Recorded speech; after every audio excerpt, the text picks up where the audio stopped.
We were tasked with creating a low-cost, long-term ventilation device for low-resource settings because here in the US, when someone is experiencing respiratory distress from maybe a heart attack, they are hooked up to a mechanical high-end ventilator and it's able to provide breath support for hours on end.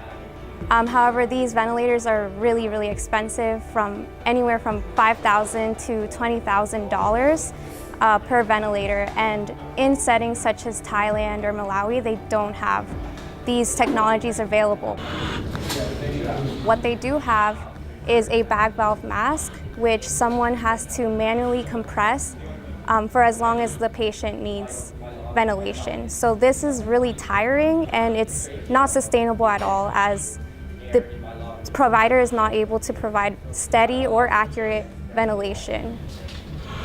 What we've created here, we call it an automated bag valve mask, and it's an add-on device for the bag valve mask, which will automatically compress in emergency situations and especially in low resource settings.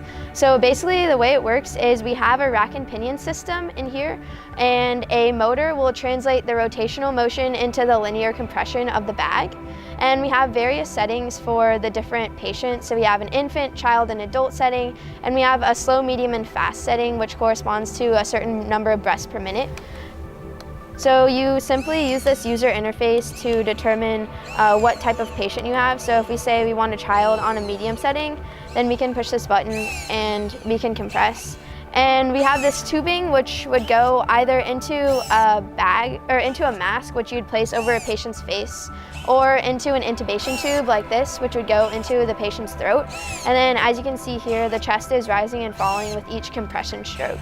One of the two main things that we need to be able to do for this device to actually go into places like Malawi or Thailand is to make it more durable and to add a fan in there as well. And so right now we've been testing in Houston where the weather's not that bad, where we can have it in a cool, controlled environment. But that's not what we're going to have in low resource settings. We're going to have high heat, we're going to have humidity, we're going to have dust, we're going to have to deal with the environment. And so right now we have to find a way to be able to enclose this device more so that it will be able to endure those harsh conditions. And on top of that, we're probably going to have to add a fan into the device so that it can actually continue running for several hours, because the motor will end up overheating if it is in these hot, humid environments.